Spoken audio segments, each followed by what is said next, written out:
Welcome to the deep dive. Today we are wrestling with an experience that is just, well, it feels universal, and it almost always ends in frustration. Goal setting. Goal setting, exactly. We're all told, that setting these clear, defined goals is the roadmap to a happier life. But so often the result is it's the opposite. It's just failure or frustration or even shame. It's a huge irony, isn't it? I mean, Yeah. we use goals to try and control the future, but they wind up making us feel totally out of control right now in the present. Yeah. And the source material for this deep dive really highlights this massive paradox. Yeah. Achieving a big goal can sometimes feel even worse than failing it. Which is such a wild thing to think It's about. a profound, really unsettling realization when it hits you.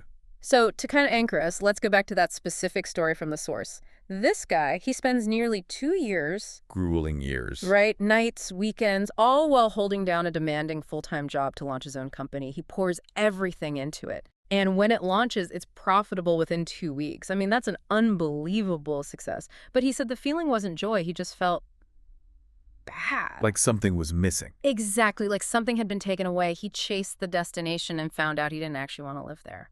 And that experience, that emptiness after a huge success, that's what sparked this whole shift in framework.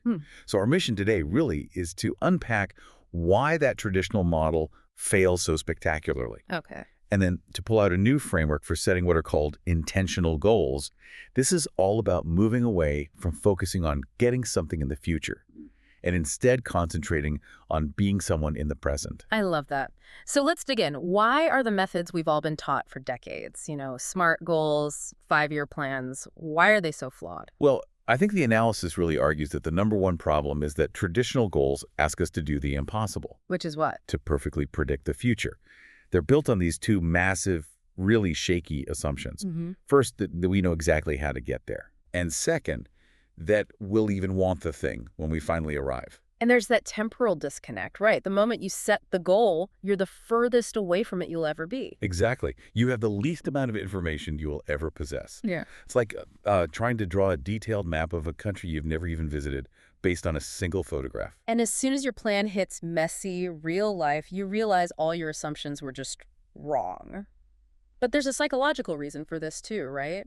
Even if the plan works perfectly. Yeah, and that's the arrival fallacy. It's a well-documented thing. We are terrible, I mean absolutely terrible, at predicting how any big future event will actually make us feel long-term. Getting the promotion, winning the money. All of it. We expect this sustained high, this rush of happiness that it never shows up. Not in the way we imagine. But why are we so bad at that? I mean, why does the human brain keep setting us up for that fall? Because we focus all our energy on the moment of crossing the finish line.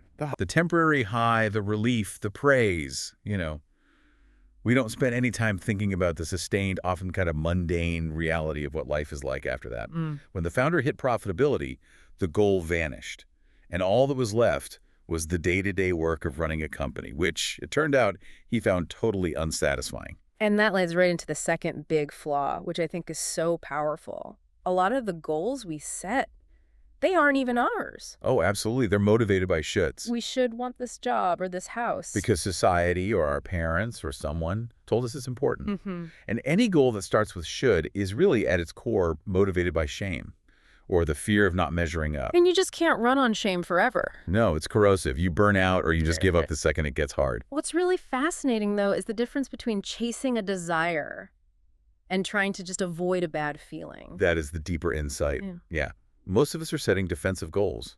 We don't actually want the money itself. We want it because we don't want to feel powerless. Or we want the perfect body because we don't want to feel alone. Or the fancy title because we're terrified of feeling insignificant. So if the goal is just an avoidance tactic, achieving it only gives you this temporary break from the bad feeling. The insecurity is still there. Untouched.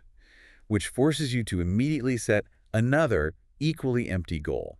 It's an endless treadmill, and it's a terrible way to live. So how do we get off the treadmill? Well, this brings us to the core solution in the framework. Intentional goals. Okay. If you dig past all the fear and the shoulds, the true motivator is almost always about identity. We want to become someone. Secure, strong, peaceful, loved. So we have to shift the focus from getting a future outcome to embodying that identity right now. So instead of I want to finish a marathon, it's more like I want to be a dedicated athlete. Precisely. Or not, I want a promotion, but I want to be an effective leader. The focus is on the present identity and the daily actions that prove it. And there's a great analogy for this. The lighthouse versus the airport. It's a brilliant way to see it.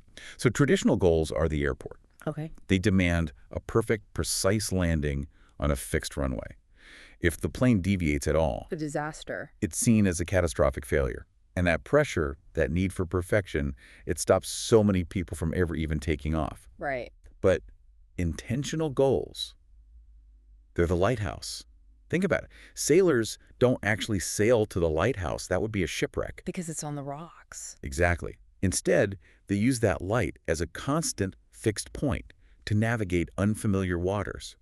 It orients them as they discover the reality of the sea. So the goal is a guiding light, not a final destination, which allows for so much more flexibility and, course correction. It lets you say, okay, I missed my sales target this week, but I still acted like a dedicated professional today. Yeah. The outcome might have failed, but the identity succeeded. The real purpose is still intact. But how do we find that? How do we get from a surface goal, like get a better job, to that deep intention, like I want to be a good parent? There's a tool for that.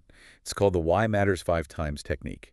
This is where you really have to slow down. You get out a notebook, you write down your surface goal, and you just repeatedly ask, why does this matter? Okay, let's walk through it. Yeah. My goal is I want to get a better job. Okay, that's level 1. Yeah. So why does that matter to you? Well, because a better job means I'd make more money. Layer 2, money. Now go deeper. Why does making more money matter? It matters because if I had more, I wouldn't worry so much. I'd feel less anxiety all the time. Good. Layer 3, avoiding worry. That's an emotional goal. So why does avoiding worry matter so much? If I'm not worrying, it means I know my family is safe, that the bills are paid, that we have security. Layer 4, security. We're at core needs now. Okay, one more. The final push. Why is it so vital to you that your family is safe? What does that say about who you are? Because, well, it's my job. It's my job to protect my kids. That's my fundamental role. And there it is. Layer 5. I want to be a good parent. That's your lighthouse. It's strong, it's enduring. And now, with that clarity, you can look back at the original goal, getting a new job, and ask, is that really the best way to be a good parent right now? Wow. Yeah, it just reframes everything. Maybe being a better parent right now means working less to be more present, not chasing a new job that takes up even more of my time. It forces you to challenge that first assumption. But even with a clear intention, the journey is long, right? And it's riddled with these 2 huge pitfalls that make us give up. I know these two, boredom and overwhelm. Exactly. Boredom hits when you go on autopilot and forget the why. It just becomes a chore. Overwhelm hits when you rigidly stick to a plan that clearly isn't working. And we have to challenge that whole idea, right? That you have to stick to the plan no matter what. That idea is toxic. Yeah. I mean, think about it. When you first set a goal, that is the moment you have the least amount of information you will ever have about it. That's such a sharp point. The second you start, reality rushes in. The diet makes you feel terrible. The course is way harder than you thought. The goal isn't to blindly follow the plan. The goal is to update the plan as reality reveals itself. You treat the plan like a hypothesis, not a commandment. Right. If the plan breaks, it doesn't mean you failed. It means the plan was flawed, and now you have new data to make it better. And the way we make sure we use that data is through reflection rituals. Yes. This is what the source calls essential emotional, intellectual, and organizational hygiene. You have to force yourself to slow down and turn off the autopilot. And there's a rhythm to it. A simple rhythm. Yeah. A weekly check-in where you just ask what worked and what didn't. Did my actions this week align with the person I'm trying to become? And then the monthly one is the big one. That's the ultimate guardrail. That's when you ask the fundamental question. Does this goal still serve my intention? And that monthly review is so critical. It helps you see the difference between just a bad week, where you need to push through, and a fundamentally bad path that you need to change. You stop wasting energy on goals that stopped serving you months ago. It prevents that shame spiral. You're not a failure for changing course. You're a smart navigator using new information.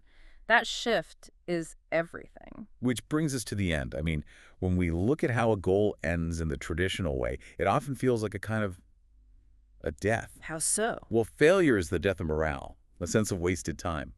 But even success can be the death of purpose, that emptiness, that, okay, now what feeling. Because the goal only served a single temporary moment. Which is exactly what happened to the startup founder. The second he hit his goal, his identity as the striver died, and he was left with a reality he didn't actually want. Intentional goals, though, they lead to evolution. The outcome itself becomes almost secondary to the process of becoming. Success is built into every single moment you act in line with who you want to be. So the question changes from, did I finish the book, to, am I becoming a better writer right now? Exactly. And this gets at the one question traditional goal setters almost never ask.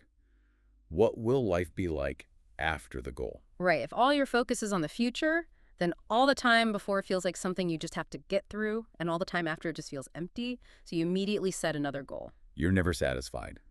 But the moments between the goals, that's our actual life. Intentional goals make every one of those moments an opportunity. The process itself, writing every day, being a present parent, that is the goal. It's a continuous path, not a destination. It puts all the focus on your present behavior, which you can control, instead of the outcome, which you often can't. So the ultimate way to future-proof your goals is just to learn from every experience, good and bad, and consistently turn that insight into action. So we want to leave you with one final thought, one question to really sit with that's built from this entire framework.